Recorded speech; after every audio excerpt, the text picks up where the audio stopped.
प्रश्न संख्या 11 की बात कर रहे थे, 18 नहीं। प्रश्न संख्या 11 में आपको साफ दिख रहा होगा कि ये सिंप्लीफिकेशन से किया हुआ सवाल है, जिसको आप सरलीकरण कहते हैं। ठीक है, तो सरलीकरण में मुख्य रूप से आपको क्या याद रखना है, बोर्ड मास याद रखना है। ठीक है, तो बोर्ड मास का ही खेल है ये सरलीकरण, सिंप्लीफिकेशन। तो बोर्ड मास में आपको पता है कि सबसे पहले छोटी ब्रैकेट, जो क्वेश्चन है मैं उसके आधार पर बात कर रहा हूँ, सबसे पहले छोटी ब्रैकेट, फिर मझली ब्रैकेट और फिर बड़ी ब्रैकेट का कार्य होता है, काम होता है। ठीक है, और अगर चिन्हों की बात करें तो बी से आप ब्रैकेट जानते हैं, फिर ओ से ऑफ यानी का जानते हैं, फिर डी से डिवाइड जानते हैं। ठीक है, फिर एम से मल्टीप्लाइड जानते हैं, फिर ए से एडिशन जानते हैं, फिर एस से सब्सट्रैक्शन जानते हैं। तो कुल मिला के वही चीज है। अब यहाँ पे ये देखिए, आप चाहें तो बिना मार्कर यूज यानी बिना पेन का आप डायरेक्ट यहाँ से इसको बना दे सकते हैं। थोड़ा ध्यान दीजिए, मैं आपको यही से बता देता हूँ। ठीक है, देखिए इधर सबसे छोटा ब्रैकेट यहाँ है, तो मैंने कहा छोटा ब्रैकेट का काम पहले, तो 18 में से 5 घटाइएगा कितना बचा, 13। अब यहाँ मझली ब्रैकेट में 16, तो 16 में से 13 का कितना बचा, 3। अब आइए बड़ा ब्रैकेट, तो 14 और 3 कितना हुआ, 17। ठीक है, और 18 में से 17 घटाइए कितना बचा, 1। आंसर है कहीं, 1 कहाँ है, डी नंबर में है। तो देखिए कैसे हो गया, आपको सिर्फ संयम बरतना है, आपको प्रेशराइज नहीं होना एग्जाम में। ठीक है, बहुत ही डीएलएड में बहुत हाई फाई प्रश्न नहीं होता है मैथ का या किसी भी चीज का। आप 10th लेवल को तैयारी कर लीजिए, आपका काम हो जाएगा। ठीक है, देखिए तो इसको अगर आप चाहें तो मैं यहाँ पे बता सकता हूँ इसको। ठीक है, देखिए 18 माइनस है बड़ी ब्रैकेट में, 14 प्लस है मझली ब्रैकेट में, 16 माइनस है छोटी ब्रैकेट में, 18 माइनस 5 है। ठीक है, अभी मैंने आपको जैसा कहा, ठीक है, इक्वल टू देने के बाद 18 माइनस, ठीक है, बड़ी ब्रैकेट 14 प्लस मझली ब्रैकेट 16 माइनस। अब यहाँ देखिए इसमें से 18, ये छोटी ब्रैकेट का काम पहले, तो 18 में से 5 गया कितना, 3, मझली ब्रैकेट से बंद बड़ी ब्रैकेट, छोटी ब्रैकेट गायब, काम खत्म। अब आ गया ये 18 माइनस, ठीक है, बड़ी ब्रैकेट 14 प्लस, अब मझली ब्रैकेट का काम करेंगे, 16 में से 3 गया कितना, बोलिए 13। ठीक है, 13, महीने ब्रैकेट का काम खत्म, तो ब्रैकेट भी खत्म। अब यहाँ ये 18 माइनस 14 और 14 प्लस लिख दिए, क्या ठीक लिख दिए ना, कहीं पे मिस हुआ था क्वेश्चन बताने में। 16 माइनस 3, देखिए यहाँ अब ध्यान नहीं देना आप लोग, है ना। यहाँ देखिए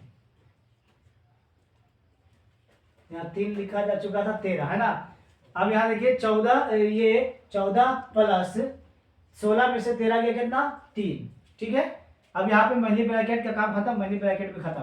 अब यहाँ देखिए 18 माइनस बड़ी ब्रैकेट में 14 और 3 17। ठीक है, 18 में से 17 घट गया, कितना बचा, 1। तो इसका उत्तर कितना आ गया, 1। अगर आप चाहते तो डायरेक्ट बिना पेन यूज किए हुए आप यहाँ भी कर सकते थे। 18 में से 5 गया 3, 16 में से 3 गया 13, 18 में से 5 गया 13, और 16 में से 13 गया 3, और 14 3 17, और 18 में से 17 गया 1। डायरेक्ट यहाँ पे भी आप कर सकते थे इस काम को। ठीक है, चलिए इसके बाद हम बात करते हैं अगला प्रश्न का।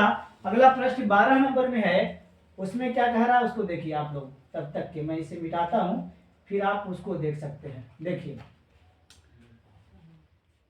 यदि भाग algorithm a equal to B Q plus R में a बराबर 37, b बराबर 4 तथा r बराबर 1 यानी 1 हो तो q बराबर क्या होगा।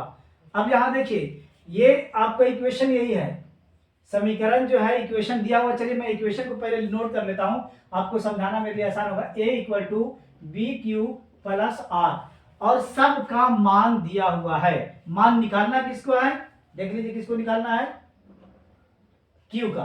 तो Q का मान दिया हुआ नहीं है, A का भी दिया हुआ है, B का भी दिया हुआ है, और R का भी दिया हुआ है। तो हम लोग क्या करेंगे, तो जिसको निकालना है ना, ठीक है, जिसको निकालना है बस उसी को हम लोग क्या करेंगे, यहाँ पे लिख देंगे। Q का निकालना तो Q इक्वल टू, अब Q चूंकि वहां ये में है तो Q को हम लोग इधर ले आते हैं, चूंकि Q का मान निकालना है तो Q इक्वल टू क्या हो जाएगा, ये हो जाएगा A माइनस R बटा B हो जाएगा, A माइनस R बटा B हो जाएगा। अब यहां देखिए A का मान कितना दिया हुआ है 37, माइनस R का मान कितना दिया हुआ है 1 बटा बी का मान कितना दिया हुआ है 4, तो 37 में से 1 गया 36 बटा 4, 4 9 36, आंसर कितना आ गया 9। 9 है। चलिए यहाँ आपका 9 है। अगर आपको लगता है कि नहीं ये जो आपने किया कि Q equal to A minus R बटा बी, आप कहाँ से लिखे, ये कंफ्यूजन आपको हो सकता है कि आप क्यों हम करेंगे ऐसा कि ए माइनस आर बटा बी लिख देंगे। ठीक है, तो कैसे किए, अगर इसको आप विस्तार से समझना चाहते हैं तो छोड़िए, हम आपको दूसरे हिसाब से सेकंड मेथड से आपको मैं बताता हूँ। कुछ नहीं करेंगे, कोई छेड़छाड़ नहीं करेंगे, सिर्फ मान पुटअप कर देते हैं।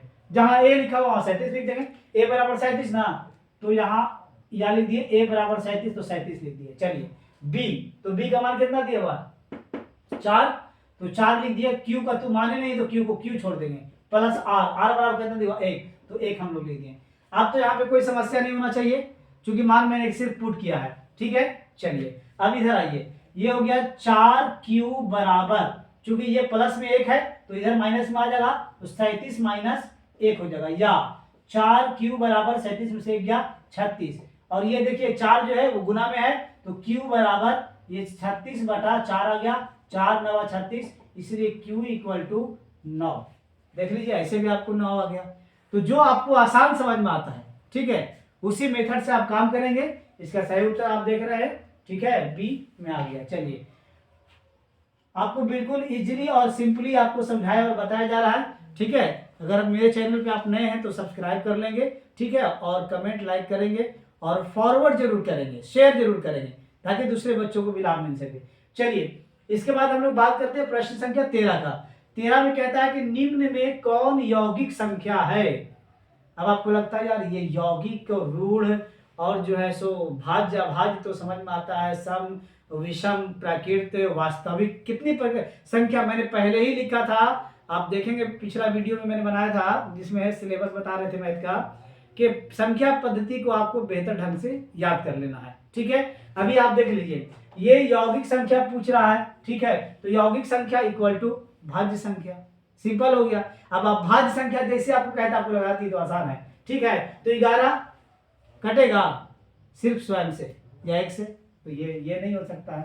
21 कटेगा 3 7 21 है ना, तो ये आपका आंसर हो गया। 31 खुद से या 1 से, नहीं ये भी नहीं होगा। 41 1 से या खुद से, तो सिंपल हो गया। यौगिक संख्या पूछा तो यौगिक संख्या कितना हो गया 21 हो गया। अगर ऋण संख्या पूछता तो ऋण यानी अभाज्य नहीं कटेगा, 1 से कटेगा या स्वयं से कटेगा। ठीक है, तो यहाँ पे डेफिनेशन सबका आपको याद कर लेना ताकि आसानी से आप एग्जांपल से हटा ले। चलिए इसके बाद बात करते हैं किसी धनात्मक पूर्णांक Q के लिए प्रत्येक धनात्मक विषम पूर्णांक का रूप क्या होगा। इसका कहने का पहले मतलब समझिए, कहना ही क्या चाह रहा है। सवाल में कह रहा है कि अगर हम लोग ये जो ऑप्शन दिया हुआ है कि 6, पहला में 6Q, दूसरा में 6Q प्लस 2 और 6Q प्लस 1 और 6Q प्लस 4, तो ये चारों विकल्प में कौन सा ऐसा विकल्प होगा जिसमें किसी भी संख्या को पुट करते जाएंगे तो मान जो हमको प्राप्त होगा हमेशा क्या होगा, विषम होगा। बस यही आप क्वेश्चन ये इतना था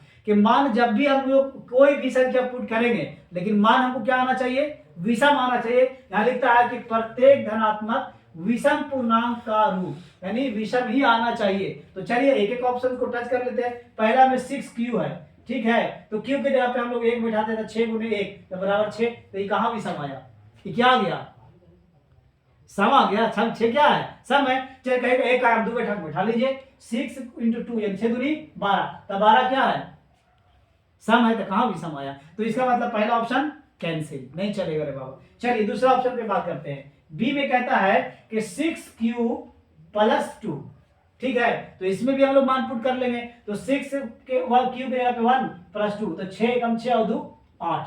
अब बताइए 8 सम है विषम है, सम है ना, तो आ रहा है नहीं, कहीं के 2 भी बैठा के चेक कर लीजिए, तो कर लीजिए। 6 × 2 प्लस 2, ठीक है, 6 दूनी 12 2 14, 14 क्या है ना सम, तो आ रहा है नहीं। एक बार 3 भी बैठा के देखिए तो देख लीजिए, 6 × 3 प्लस 2, तो 6 3 18 2 20, विषम आया नहीं ना, आएगा ही नहीं। तो चूंकि पैटर्न में हम लोग चेक कर रहे हैं ना, जो आंसर होगा वही आएगा। ठीक है, चलिए आप बात करते हैं तीसरा विकल्प पर। तो तीसरा विकल्प में है 6Q प्लस 1, तो 6 और Q की जगह पे 1 बैठा है प्लस 1, तो 6 कम 6 और 1 7, क्या आया विषम आया। तो इसका मतलब कुछ संभावना तो यहाँ जगह है। तो चलिए एक और चेक कर लेते हैं। अगर 2 बैठा 6 इंटू 2 प्लस 1 तो 6 दूनी 8 और 1 9।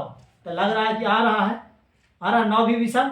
एक और चेक कर लेते हैं 6 इंटू 3 प्लस 1 तो 6 3 18 19 आया।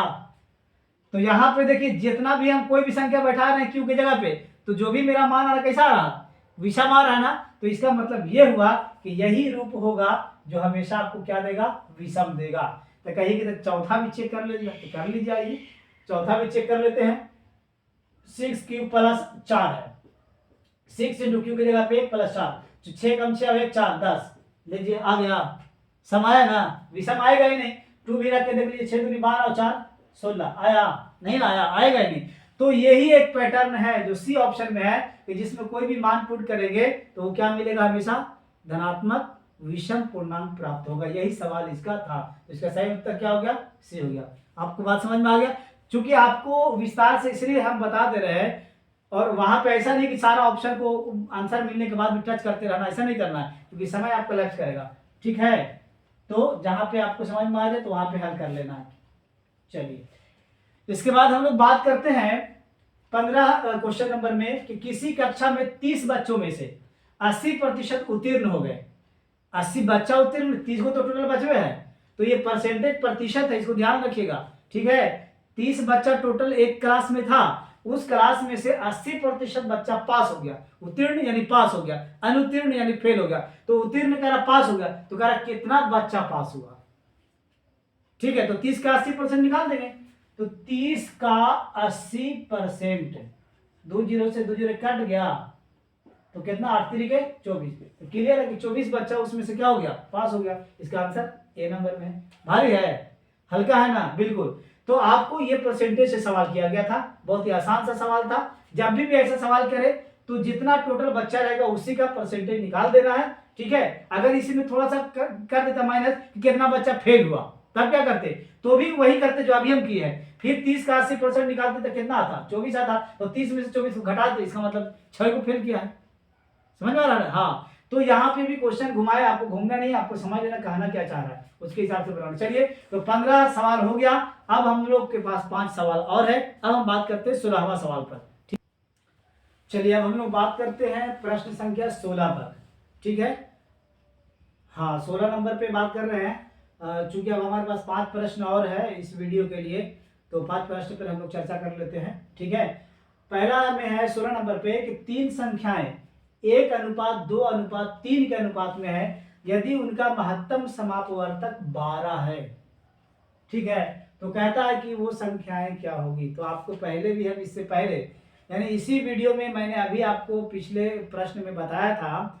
ठीक है कि इसमें जैसे मैंने उस समय बताया था 8 से 8 7 56 था। ठीक है 8 6 48 था। तो आप देख रहे होंगे कि एक तरफ जो मैच कर रहा था वो क्या था 8 मैच कर रहा था। यानी महत्तम समापवर्तक यदि किसी का निकला है तो वो संख्या सभी संख्याओं में मैच कर रहा है। ठीक है तो बाकी जो नहीं मैच कर रहा है वो उसका गुणनखंड उससे गुना कर दीजिए आंसर आ गया। आप तो आप समझ गए होंगे। तो सिंपल सा सवाल है बड़ी आसान है। देखिए 12 है तो पहला नंबर में कितना है 1 तो 12 एकम 12 एक संख्या 12 हो गया।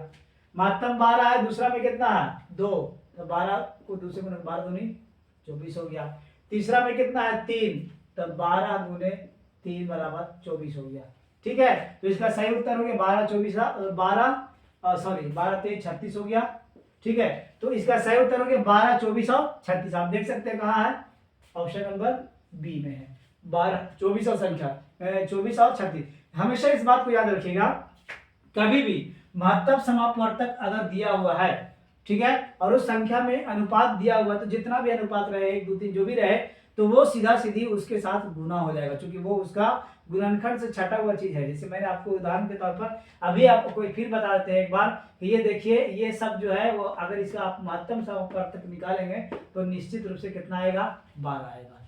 ठीक है आप समझ गए होंगे। चलिए इसके बाद सवाल है क्वेश्चन नंबर 17 में है कि यदि sine A minus cos A equal to 0 equation दिया हुआ है तो कॉट ए का मान ज्ञात कीजिए। ठीक है चलिए देख लेते हैं साइन ए माइनस कॉस ए बराबर 0 यही दिया हुआ है। तो इसमें आपको ध्यान देना होगा कि आपको याद होगा tan थीटा बराबर साइन थीटा बटा कॉस थीटा, ठीक है। और कॉट इसका उल्टा हो जाएगा कॉस थीटा बटा साइन थीटा, ठीक है। तो थीटा की जगह पे किसका यूज किया गया, ए का यूज किया गया। चलिए अब आपको याद है तो क्लियर हो गया, बन गई। अब क्या करेंगे हम लोग, निकालना किसका है, कॉट ए का मान निकालना है, समझ गए। तो इसका मतलब ये हुआ कि इसको हम उस कंडीशन में लाएंगे कॉस मेरा ऊपर रहे और साइन मेरा नीचे रहे। tan पूछता तो साइन मेरा ऊपर रहता और कॉस मेरा नीचे रहता, इसको ध्यान में रखिए। चलिए तो आप हम क्या कर सकते हैं, इस इक्वेशन को ऐसे लिख सकते हैं, साइन ए बराबर कॉस ए। क्यों, जीरो हटा दिए, इक्वेशन को उधर लेके चले गए, ठीक है। वहां से जीरो हटाए, इक्वेशन को उधर ले गए, तो sine A equal to cos A हो गया, ठीक है। अब इसमें चूंकि अगला कहीं से कुछ समझ में नहीं आ रहा कि इसको आगे उस रूप में कैसे लाएं, तो कैसे लाएंगे, तो 1 से मल्टीप्लाई करेंगे, उसमें कोई फर्क भी नहीं पड़ेगा, काम आपका हो जाएगा। देखिए साइन ए इंटू 1 कर दीजिए और यहाँ कॉस ए इंटू 1 कर दीजिए, ठीक है। अब यहाँ गुना में है तो इसको हम लोग यहाँ 1 को यहाँ छोड़ देते हैं और यहाँ हो गया कॉस ए को 1 से गुना करेंगे तो कॉस ए ही रह गया, और यहाँ ये गुना में था तो साइन मेरा चला आया कहाँ, भागा में। तो कॉस ए बटा साइन ए आ गया, तो कॉस ए साइन ए की मतलब क्या, कॉट ए। तो यहाँ हो गया 1 बराबर कॉट ए, तो कॉट ए का मान कितना आ गया, 1 आ गया। तो इसका उत्तर क्या होगा, 1, ऑप्शन नंबर सी में। समझ गए होंगे। तो ये चीज है कि आपको प्रीवियस जो नॉलेजेस हैं इसकी जानकारी, जो ट्रिगोमेट्री का है, ट्रिगोनोमेट्री का, तो उसको आपको जानकारी रखना पड़ेगा, तभी आपको सिचुएशन समझ में आएगा कि इसको करना क्या है, किस सिचुएशन में इसको ले जाना, आगे कैसे बढ़ाना है, ठीक है। तो उसको आपको याद कर लेना, ठीक है। चलिए इसके बाद हम लोग बात करते हैं प्रश्न संख्या 18 में, 18 की बात करते हैं। तो 18वां प्रश्न में है कि 5a square minus plus 4a minus 2 का मान क्या होगा यदि a बराबर -2 है। सिंपल बात है, कहीं कुछ नहीं करना, इक्वेशन को लिख लीजिए पहले, 5a square plus 4a minus 2, इसी का मान निकालना है। और a का दिया हुआ है कि जहां जहां a है वहां वहां क्या बैठाना आपको, -2 बैठा देना। तो बैठा दीजिए, देखिए सिर्फ पुट कीजिए ना मान को, 5 है ना, 5 लिख दिए, a का मान -2 है ना, तो -2 का स्क्वायर हो गया प्लस 4 के बाद a है ना, तो a का -2 क्या, ठीक है, माइनस यहाँ 2। कुछ किए, सिर्फ मैंने मान जो a का इसने -2 दे रखा था, मैंने उस इक्वेशन में -2 को सेट कर दिया, पुट कर दिया। अब यहाँ देखिए 5 इंटू, ठीक है, ये 2 दूनी 4 हो गया, क्योंकि माइनस माइनस प्लस 2 बार में, चलिए ये उसके बाद प्लस हो गया, ये आपका हो गया 4 इंटू 2 इक्वल टू -8 हो गया, 4 दूनी 8 -8 हो गया, और उसके बाद यहाँ -2 हो गया, ठीक है। ऐसे इसको आप इधर भी ऐसे कर सकते हैं। तो 5 चौके 20 हो गया, प्लस -8 -2 कितना हो गया, -10 हो गया, ठीक है, -10। तो 20 प्लस -10 बराबर 10 है, कहीं पे आंसर है, कितना नंबर में है, सी में, देख लीजिए, हो गया ना। क्या किया, मैंने कुछ नहीं किया, सिर्फ जो मान इसने दे रखा था -2 इसने मान दे रखा था, मैंने -2 को पुट कर दिया और उसी को आपके सामने इस तरह से आप बना दिए, ठीक है। देखिए a के जगह पे -2 रखे तो उसका स्क्वायर हो गया, फिर a के जगह पे -2 रखे तो 4 को 2 से गुना कर दिए, ये -2 पहले से ऑलरेडी दिया हुआ था, ठीक है। 5 गुने यहाँ 4 हो गया, 2 दूनी 4 हो गया, माइनस माइनस प्लस हो गया। अब यहाँ 4 दूनी -8 हो गया, -2 हो गया, तो -8 और -2 को जोड़ेंगे -10 होगा, प्लस को माइनस से गुना करें माइनस हो जाएगा, 20 पहले से, 20 में से 10 गया 10। तो इसका सही उत्तर क्या हो गया, ऑप्शन नंबर सी। चलिए 2 प्रश्न और है, हम जल्दी से कर लेते हैं क्योंकि वीडियो भी बड़ा हो रहा है। फिर एक बार रिक्वेस्ट आपसे करेंगे कि आप वीडियो को शेयर जरूर करें ताकि आपके और भी जो साथी डीएलएड की तैयारी कर रहे हैं उन तक ये वीडियो पहुंचे, और प्रीवियस क्वेश्चन को जब आप समझेंगे तो आपको ये समझ में आएगा कि लेवल क्वेश्चन का क्या होता है और हमें कैसे तैयारी करना है। चलिए अगला सवाल 19 नंबर में 30 और 40 के बीच अभाज्य संख्याएं क्या है। बड़े हल्का सा आसान सवाल है। तो अभाज्य संख्या तो आप समझ गए, वैसी संख्या जो एक से या स्वयं से खुद से कटे वो अभाज्य संख्या है। तो 30 और 40 के बीच में देख लेते हैं। तो पहला एक ऑप्शन में 31, तो 31 भी 30 और 40 के बीच में आता है, 33 भी 30 और 40 के बीच में ही आता है, लेकिन 31 तो जरूर है कि अभाज्य है, लेकिन 33 अभाज्य नहीं है, चूंकि 11 तिहाई 33 यहाँ पे कट रहा है ना, गुणनखंड हो रहा है, तो इसका मतलब ये हुआ ये नहीं हो सकता है। हमारे दूसरा ऑप्शन में 33 और 37 है, तो 33 11 तिहाई 33, तो फिर यहाँ कट जा रहा, तो यह भाज्य नहीं हो सकता है। चलिए इसी में आइए 31 और 37 है, तो 31 खुद से कटेगा और 1 से कटेगा, ये किसी और से नहीं कटेगा। 37 भी खुद से कटेगा और 1 से कटेगा, ये भी किसी और से नहीं कटेगा। तो इसका मतलब ये हुआ कि 30 और 40 के बीच में जो अभाज्य संख्याएं हैं वो ऑप्शन नंबर सी से मैच करता है। अब डी को भी देख लीजिए थोड़ा, डी में है 31, तो 31 तो मान लिया अभाज्य है, लेकिन 39 है, तो 39 अभाज्य होगा, 13 तिया 39, तो डेफिनेटली नहीं होगा। तो इसका सही उत्तर क्या हो गया, सी हो गया। चलिए तो अब इसके बाद हम लोग बात करेंगे, अंतिम सवाल है, ठीक है, निम्न में कौन सा परिमेय संख्या है। देखिए ये परिमेय संख्या में भी बार बार सवाल आता है, और एक से नहीं कम से कम 2 सवाल आता है, और ये आपको हमेशा उलझाने के प्रयास करेगा। तो परिमेय संख्या को आप आज के क्लियरली समझ लीजिए, ठीक है। परिमेय संख्या कहते किसको है, तो वैसी संख्या जो P बटा Q के रूप में लिखा जाता है, ठीक है, यानी इसका एक अंश होगा, इसका एक हर होगा, लेकिन ये देखिए अंश भी पूर्णांक संख्या होगा और हर भी पूर्णांक संख्या होगा, हर कभी 0 नहीं हो सकता है, इसको ध्यान में रखिएगा। तो वो इसी संख्या को क्या कहेंगे, हाँ परिमेय संख्या कहेंगे, ठीक है। तो चलिए अब इसको जरा सा देख लीजिए, तो आप इसको देख रहने दीजिए, लाइट को दिक्कत नहीं है, चलिए लाइट ऑफ हो गया कोई दिक्कत नहीं। चलिए लास्ट क्वेश्चन है, इसको हम लोग समझ लें आसानी से। तो यहाँ देख लीजिए ये क्या P बटा Q के रूप में लिखा जा सकता है, और लिखा जा सकता भी है। अगर इसके नीचे एक दे भी देंगे तो क्या ये ऊपर वाला जो संख्या होगा वो एक पूर्णांक संख्या है, नहीं है। चलिए अब यहाँ बात करते हैं 10 अंडर रूट 100, 10 अंडर रूट 100, तो इसको हम लोग क्या करेंगे 10 इंटू, ठीक है, 100 को जब अंडर रूट से तोड़ेंगे 10 इंटू 10 करेंगे तो ये हो जाएगा 10 गुने 10, यानी ये आ जाएगा 100, तो 100 बटा 1, यानी ये पूर्णांक संख्या दोनों हर भी और अंश भी आ रहा है, तो इसका सही उत्तर ये हो गया। अब इसको देख लीजिए, ये इसके नीचे अगर एक हम लिख भी देते हैं, ठीक है, तो इसका भी हो गया अंश और हर, लेकिन क्या अंश इसका पूर्णांक संख्या हुआ, नहीं हुआ। इसको भी अगर इसके नीचे एक लिख देंगे तो ये हो जाएगा अंश और हर, लेकिन क्या इसका अंश जो होगा वो कभी पूर्णांक संख्या होगा, नहीं। तो पूर्णांक संख्या ध्यान रखिएगा कि परिमेय संख्या वैसी संख्या कहते हैं जो P बटा Q के रूप में, यानी इसका एक अंश और एक हर हो, और दोनों संख्याएं पूर्णांक संख्या हो और हर कभी भी 0 ना हो, इसको ध्यान रखिएगा, ये परिमेय संख्या होगा। इसका सही उत्तर हो गया बी। तो इस तरह से आपने देखा कि डीएलएड में प्रीवियस क्वेश्चन जो पहले यानी 2022 में पूछा गया, और उससे पहले भी प्रश्न जो पूछा गया, उस 20 प्रश्न को मैंने आपके सामने रखा और प्रत्येक पर डिटेल से चर्चा किया। अब इसी तरह का ये क्वेश्चन का लेवल है, अब इसी लेवल से आप अपनी तैयारी करेंगे, ठीक है।